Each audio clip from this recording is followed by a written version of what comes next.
TAC says that skills are perishable. You have to practice just like the police do. That's because this is actually a road, not part of the flooded lake.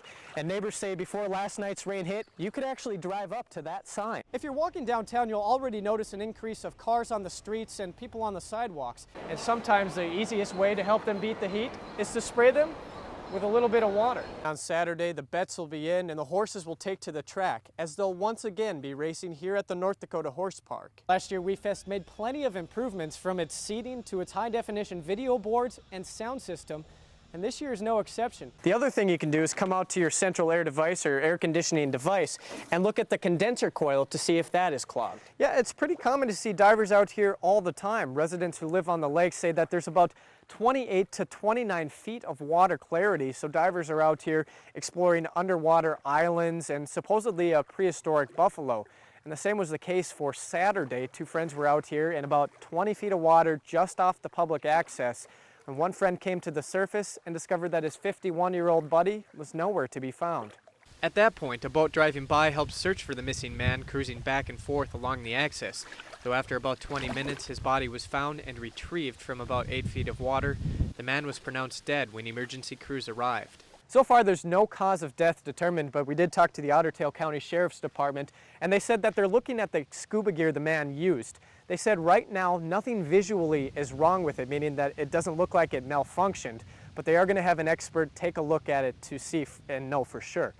At Seven Lake in Otter Tail County, Brandon Clark, Valley News Live. If it was any other year, farmers wouldn't be smiling as they stare at fields and ditches full of standing water.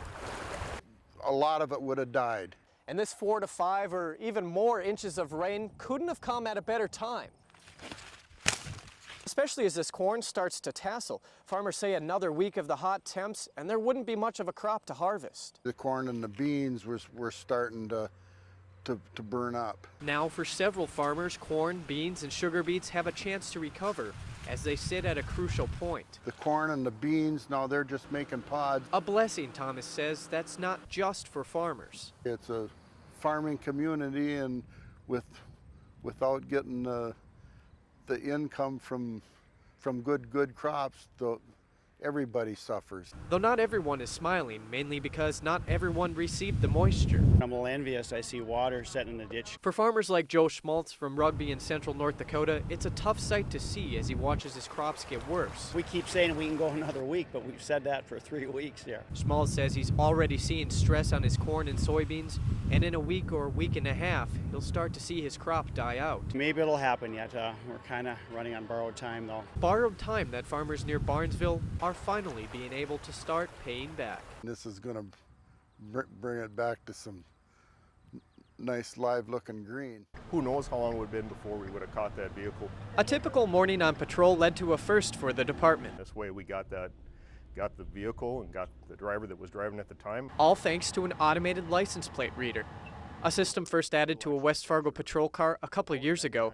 Here's how it works. As you're driving along, 2 cameras on the vehicle are capturing license plates of cars that are on the road. And 2 side mount cameras take photos of parked cars. And once an image of the plate has been captured, that information is run through a national database of wanted or stolen vehicles. If stolen, like the one Tuesday morning, the system will alert an officer who makes sure it's right.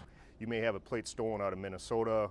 The plate number may match a North Dakota one, which is not stolen. The automated system also allows officers to be more efficient. As I'm trying to watch maybe for a traffic violation or a safety concern somewhere else or respond to a call, it's hard to multitask that many different things. And with West Fargo PD now having 2 units, they are able to watch even more closely. I don't see this application as Big Brother watching you, because they're really not watching you. They're just looking at a plate which is owned by the state. Using public information to put away criminals. I think it's a win-win for everyone in society in general, just because, you know, that's one unlicensed driver or one uninsured driver that's off the road right now. In West Fargo, Brandon Clark, Valley News Live.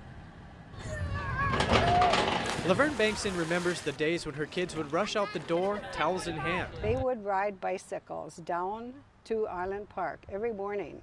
She enrolled her kids in swimming lessons every summer. 30 years ago, lessons were free.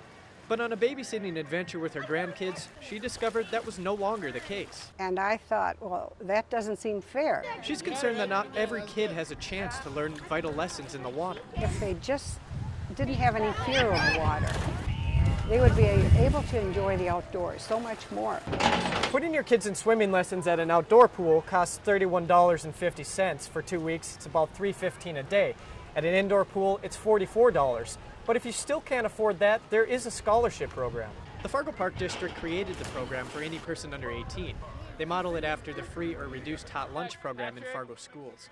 If qualified for the free option, they get any 2 free programs from the Park District per season, 1 for reduced. From like the very first level, we'll just teach them like to be able to be more comfortable in the water. Which means almost all kids have an opportunity to learn to swim at different levels. I think it would be like a relief to parents and stuff knowing that their children would be safe. Still, Laverne points out that there's kids that may be on the edge of that funding. How about the middle income people? And that's why she's seeking change. I'm hoping it'll spur the park board into rethinking their budget